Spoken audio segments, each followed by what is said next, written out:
Welcome back to MMA Al Dente. I am the guy who picked Yasmin Lucindo to defeat Amanda Lemos. See, she's going to take Amanda down, and then Amanda's not going to know what the fuck to do. You ever thought of that? Jerk off? All right. I will get to that fight in a bit, but I'm here to recap UFC 313, and I would like to start this video by bitching about shit. Not just decisions, but ESPN Plus fucking sucks. It fucking sucks. I couldn't order the event until Gaethje versus Fiziev. I figured it out once Fiziev was walking into the octagon. I tried it again after having given up for an hour. But I've ordered every single UFC pay-per-view since UFC 41. And then I was getting them for free for a few years before that with an illegal satellite dish. But still, I've ordered every single UFC pay-per-view since they were $30, haven't missed one, even UFC 108. Thiago Silva versus Rashad Evans in a 3-round non-title fight. That's the kind of jerk-off I am. I'm also the kind of jerk-off who pays $40 each for fucking 2 fights. The pressure was on. It was like 11:30 p.m. in New York, and I was sitting there going, shit, what do I do? It's $80. There's 2 fights left. Fuck it. I want to see him. That's the kind of jerk off I am. And the fights were worth it. I mean, the main event wasn't exactly a thriller, but it was very compelling, an incredible fight in a lot of respects. And the co-main event was an incredible fight in that respect in which you're thinking of it. It was a fucking war, was fight of the night. Justin Gaethje got his 14th bonus in 14 fights. Yeah, it was amazing. But ESPN Plus fucking sucks. And yeah, I tried to avoid the spoilers. I figured the event would get working, but at the same time, I'm gambling. So when I don't see that juicy Bobby Green money coming in, I'm going, fuck. And then all that Jalen Turner money I had lined up, yeah, that disappeared. But yeah, I'll get to that in a few minutes. Let's start at the top here with Magomed Ankalaev defeating Alex Pereira. I'll give you my scorecard. I did think Magomed Ankalaev won, and I thought he won 3-2. I think one judge had it 4-1, and I think that I don't even know which round he gave. I think he gave Pereira round 1, and then Ankalaev won the rest. I did think Ankalaev turned things around, and he did it solely on the feet. I think I said, if he doesn't take him down at all, he's fucked. I mean, I knew he was in the kickboxing fight. He's a very good kickboxer, but I still thought he needed takedowns here to win. He had a few nice takedown attempts. I mean, they weren't even nice, but it was just nice that he did them to kind of mix things up a little bit. But in general, he won this fight on the feet. And of course, he turned things around in round 2 when he really hurt Pereira at the end of that round. Of course, he sealed the round for himself, but I think that was the pivotal moment of the fight. And I could watch the next few rounds and not think the same thing. But yeah, great win for Ankalaev. The decision was close. The fight was close. The decision could have gone either way. But I do think Ankalaev won the fight. I definitely think he got the better of Pereira overall over the course of 25 minutes. Of course, it is all about 5 individual rounds, so I'm not going to pretend I don't know that. But I still thought Ankalaev was the rightful winner, and I'm not one of these ass wipes that says, no, I really have to beat the champion. No, you don't. You have to get him the knee in the head and fucking walk away with a DQ, and then you're the champion. I'm not referencing anybody in particular, but let's say it happens in round 4. No, but you can do whatever the fuck you have to do to win, and he definitely did enough. Definitely did enough. And again, he didn't slow things down to a crawl with his wrestling, that, wrestling advantage that I was harping on. There was no wrestling advantage, but there was a kickboxing advantage. Pereira's still the most dangerous guy, and those calf kicks looked like they were sealing the deal within the first few minutes. But Magomed Ankalaev, no one's bested him on the feet. And that remains true now after having fought the man, the myth, the legend, the one, the only, as Bruce Buffer called him. And look, fight was really close. I expect a rematch pretty much. I think Dana said, yeah, I don't know. Fucking we'll see. Probably. So he was just disappointed with the way the fight turned out and probably the actual result itself. I don't think Dana and company are the biggest Ankalaev fans out there, and everybody's a Pereira fan. But yeah, regardless, it was not the biggest loss for Alex Pereira. I did think he lost, but he didn't get knocked out, he didn't get submitted, and he didn't even get taken down. I know that might be a bad look, him just losing on the feet, but again, it was close. And no matter what, he's fighting someone big next. If it's not Ankalaev, it could be Dricus du Plessis, could be fucking Tom Aspinall. He could be fighting GSP for all I know. But yeah, big things lie ahead for Pereira, and the rematch would still be very, very compelling, seeing how the wrestling was shut down. Uh, Co-main event, Justin Gaethje beat Rafael Fiziev by unanimous decision. It was really nice to see this one live, I'll tell you. But yeah, Gaethje, I thought, pulled ahead in the second two rounds, kind of similar to the first fight, but of course, he had that big moment with the uppercut, really cracked Fiziev. Fiziev is so fucking tough. I love Rafael Fiziev, and I hate how his record looks ugly right now with those 3 losses, but those 2 fights with Gaethje were really close. The first one was a lot closer. I thought this one was a little more decisive, but it was still close, close enough to be fight of the night. They don't give fight of the night to lopsided fights. And of course, considering all the dog shit circumstances for the guy with a knee injury and the short notice and the rest of it, and making weight and everything, I think he performed very well. My estimation of his toughness goes way up there, and my estimation of his cardio is you might hear me mention it, of course, but right now here in the immediate wake of the fight, I'm aware with all the context that this was a really tough set of circumstances for him. So I thought he performed really well, even though again he lost rounds 2 and 3. But yeah, Justin Gaethje, whatever he's ranked, he's in the realm of fighting anybody. He's the man. He's the most exciting fighter in the UFC.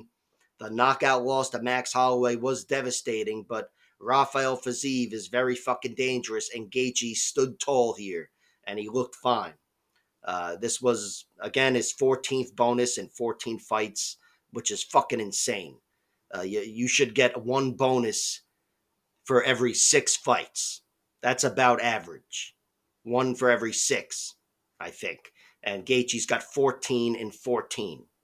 Just fucking astounding. But he's the man. And here, this is such a solid victory, a great return to form. This was better than him getting a knockout in round 1 or whatever, because again, he got to showcase his chin and the rest of it, all those great traits, and answer a lot of questions. But yeah, he is only getting older and whatever. He's got a few fights left in him, probably total, but they're definitely going to be big fights, and he's back to being a title contender. And I fucking love it. Ignacio Bahamondes beat Jalen Turner by triangle choke. I had to go back and see this one. I do think Jalen Turner was looking to take the fight to the ground, even though I think he kind of caught a kick or whatever. But he definitely settled on top, and I thought, yeah, he's not going to be moved here. But he did get moved around where Ignacio Bahamondes was able to cut the right angle and triangle choke him, which was the least likely result, in my opinion. Bahamondes winning by submission. I know he tapped Rongju in round 3, but this is not one that I expected, and probably the last submission move that I would have expected if you told me it was a submission. So this was just a pleasant surprise in a lot of ways, but not too pleasant because I bet on Jalen Turner. Fuck. Yeah, I really thought Jalen Turner had a lot of upside here, but I have to say, this is where it'd be nice to sit in on those fighter meetings, I guess, before making bets. But yeah, in the fighter meeting, John Anik said that he was aware Jalen Turner was coming in off base. He was, I think, halfway out the door. He did retire immediately after this loss. I think he's back to being a fighter, though. I don't know. I think he might have unretired already, or maybe his coach has said, like, hey, let's give it a minute. But no doubt it wasn't just some devastating feeling after the fight. He came in fucked up. John Anik, I forget his exact words, but he alluded to some head problems for Jalen Turner there. Make him sound like he's fucking schizophrenic. He might be. But either way, he was in a bad space, and this was after a long layoff, long enough, I believe, against Moicano in April, almost a year off. And I don't know. He was sharpening his ground skills, I thought, but he was in a bad headspace where maybe he needed to focus on himself or whatever. But yeah, he came in and he got submitted. I don't know if I'd call it a mental collapse, but hearing Anik talk about him afterwards, it sounds like, yeah, he fucking he didn't belong in there. But regardless, look, Ignacio Bahamondes, he won this fight. He won it in the least likely way, in my opinion. And my estimation of him as a fighter only goes up here. I think Ignacio is, I mean, that's a great look, him winning by submission. He's incredibly dangerous on the feet. But yeah, rounding out that game and doing it at a high level in front of our eyes, it's a great look. And this was an excellent win for him, regardless of the headspace. Amanda Lemos beat Yasmin Lucindo. I thought this was going to be fight of the night. I really did. Nah, I don't know. Yeah, this wasn't too thrilling, and it really sucked having to rewatch this, knowing the result. This was fucking quite a chore. I did think Yasmin Lucindo would be the wrestler here, and she was at times, but it was too little, too late. And Amanda Lemos, uh, in one of her least exciting fights and performances, still gets a solid victory over a surging youngster. Can you call women youngsters? I don't know. But yeah, Yasmin Lucindo, I think this win will get better with age. And my estimation of Yasmin as a fighter doesn't really go anywhere. But yeah, a solid fucking boring, dreadful fucking win for Amanda Lemos. Let's move on. Mauricio Hoofy knocks out Bobby Green, King Green. I was thinking about that after I did the pre-fight video. You forgot to call him by his name. He's King. But yeah, maybe he's Prince or something. He got knocked out here with a spinning wheel kick. This was a devastating knockout. Really sucks for Bobby Green. Like I said in the pre-fight, Bobby Green was always a reliably durable and reliably competitive fighter, even at the highest level. Like this is precisely the fighter that would have given Mauricio Rufy fits when he was in his prime, Bobby Green. But he's not in his prime. He's my age. And yeah, now I mentioned he had two knockout losses in the last 2 or 3 years with Drew Dober and Jalen Turner back when he was sharp. And here, this is now 3 and 4 years or 3 and 3 years or whatever. And this one was devastating. This was pivotal. Pivotal loss for Bobby Green. Really sucks. I'm not going to write his eulogy. I'm sure he'll be back. But yeah, this definitely was a pivotal loss, and his profile as a fighter has changed radically. Where now the first thing you'll hear me talk about, regardless of who he's fighting next, is durability and lack thereof. But look, Mauricio Rufy, I should probably have led with him because he was the man of the hour last night. The guy has such excellent striking. They always talk about it. He's like Conor McGregor. He is like Conor McGregor. So flowy, so loose, but cocked and ready at the same time, and such a diverse attack. And here he gets to show that diversity with a fucking spinning wheel kick. This was a highlight that he didn't even need, but it was coming anyway because of how he is. And I'm glad he got it and got a nice high profile pay per view opener victory. And I don't know what's coming up next for him, but it's going to be big. This guy could be fighting for a title in 2025 with all of his fucking momentum. Just killer shit, and I love to see it. So great win for Mauricio Rufy, and yeah, hopefully his heel is okay, and we could see him fight again soon. Joshua Van shut down Ray Saruya. I thought he did an excellent job. I think he actually won round one. even though there was a brief takedown or whatever. And he was taken down in round 2, I believe, as well. But Joshua Van finally wins round 1 and wins the fight. He's such an accelerator, such a problem for everybody.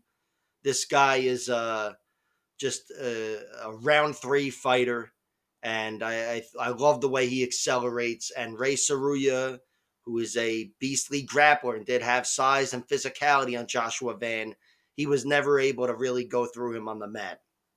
Got him down briefly a few times, but Van was always composed, just really comfortable, kind of like Christian Rodriguez. Composure is there for him, and he knows, kind of like Christian Rodriguez, he's going to be the last man standing. And I just love watching Van fight. Again, he's had that one loss where he was clipped to Charles Johnson, and the other loss to Devon Jackson or whatever before that. But in the UFC, he could be perfect if his chin didn't fail him there. And again, I would have been very anxious to see what round 3 looked like between Joshua Van and Charles Johnson, Mr. Round 3 himself. But yeah, Van, the sky's the limit. He's 20 fuck years old, and yeah, he's the man, or the kid, or whatever. But yeah, fucking awesome. And for Ray Saruya, I think I did pick him to lose by round 3 TKO. I certainly bet on it. But excuse me, having never seen him lose, thought this was a good look. A lot of people can be overwhelmed by Joshua Van's pace. And even though he's only gotten one finish in the UFC, with Ray Saruya never tasting defeat, I thought it was more likely here. And instead, he stood tall, didn't let himself get overwhelmed. I'm sure he was hurting, and he was tired, and the body shots and the rest of it. But yeah, tough guy, and not a bad look in defeat, I suppose. Although it was a bad look for his wrestling. Bruno Ferreira beat Armin Petrosian by triangle armbar. It was an armbar, really. But this was an excellent win for Bruno Ferreira. He's a guy who's never won a fight up until now, after 6 minutes, pretty much. And here he secures his first victory down the stretch in the 10th minute of the fight. And he does so with a rare submission for him. I knew he was the better grappler and the better submission artist and whatever. But I did think he had a small window to make that shit work for him. And I didn't think, I thought that window had shut by the middle of the second round. I just thought, again, he's never won past the 6 minute mark. Armin Petrosian, not that he's Mr. Experience in MMA, but he's been more of a reliable 15-minute fighter. And instead, Bruno closes the show and does so in really exciting fashion, taking him down. And I love submissions from the guard. I love the Bahamondes finish. But yeah, this one was nice. In transition, he pinched that arm and forced the stoppage. So a great fucking victory for Bruno. And for Armin Petrosian, this certainly changes his profile as a fighter, I guess. I mean, he's never been submitted, but I certainly knew he could be. He's definitely Mr. Kickboxer. But yeah, this makes his record like 9-5 now, or 8-5 or something, and he doesn't have a lot of momentum. He might be cut here, but yeah, he served his purpose. He's had a good run, and I don't know. Why do I have to eulogize everybody? Anyway, Carlos Leal Miranda beat Alex Morono by TKO. And I am the guy who bet on Alex Morono. It was worth it. I stand by it. Money down the fucking drain. But Carlos Leal Miranda really showed up. Looked like the fucking 30-year-old, the fighter in his prime, and was very dangerous. Forced Alex Morono into a corner, teed off on him, and had him on Queer Street. Morono didn't go unconscious like he has in other losses, but he was fucked up and couldn't recover. Leal turned the gas up, turned the heat up when he had him cornered and forced the stoppage. Great fucking victory for him. Like he said in the post fight, he could easily be 2-0. He is 2-0, and yeah, he's definitely got that momentum of a 2-0 fighter with wins over respectable UFC veterans, Rinat Fakhretdinov and now Alex Morono. Myron Santos beat Francis Marshall by split decision. All right. Francis Marshall won this fight. He definitely won this fight. This was a horrible fucking decision, a robbery.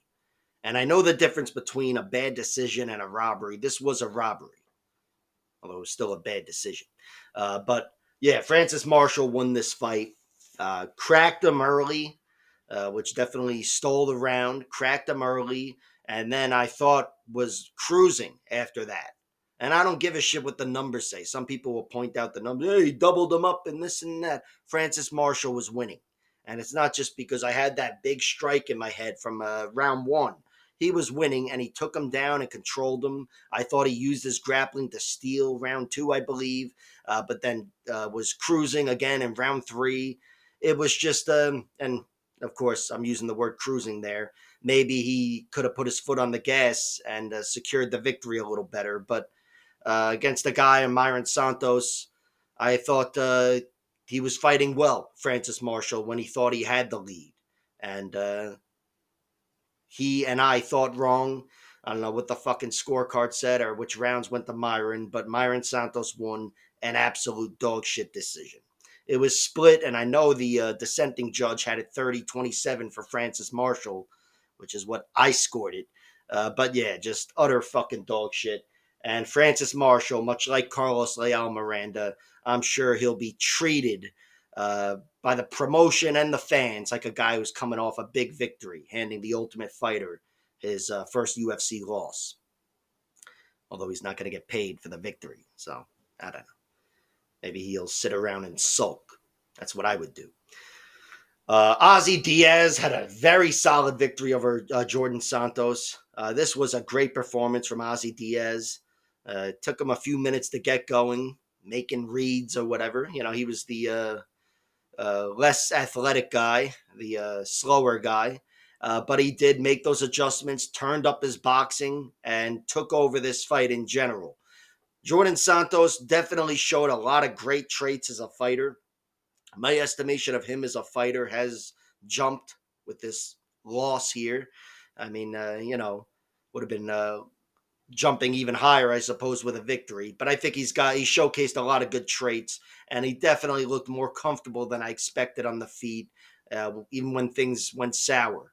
Of course, he was rocked a few times and whatever, and that's going to happen. But he stood tall and he threw down. I mean, he was trying to devolve that fight into a fucking brawl when he needed to. And I thought that was a great showcase of some traits. But technical traits were on the side of Ozzy Diaz, and his boxing was enough for him to control the fight and win a decision, especially in the second 2/3. And also, I have to say, Jordan Santos' wrestling was not there for him like I thought it would be. I did think he was the quicker guy and he'd be able to get in and secure position, and he might have done that, but I forget. I don't think he got much out of it. In general, his grappling was shut down, and Ozzy was able to turn up the kickboxing, especially the boxing, when he needed to. And I thought, in general, uh, was the guy, the last man standing, so to speak, certainly technically, and that's how he won the fight. So yeah, overall, was an event that I'll remember for the ESPN Plus horse shit. But yeah, another fucking excellent UFC event. A lot of great finishes, fucking spinning shit, and submissions from the guard, robberies. We had it all. Like, share, subscribe, all that horse shit, and check out my other videos. And by the way, when I said that I had a death in the family, I was just trying to explain my absence from the week before. I appreciate everybody's condolences, but I didn't want, I wasn't really looking for sympathy. I was kind of making fun of people who go, yeah, I had a death in the family, but don't worry about it, I'm all right. That kind of shit. All right, all that horse shit. Like, share, subscribe, and the rest of it.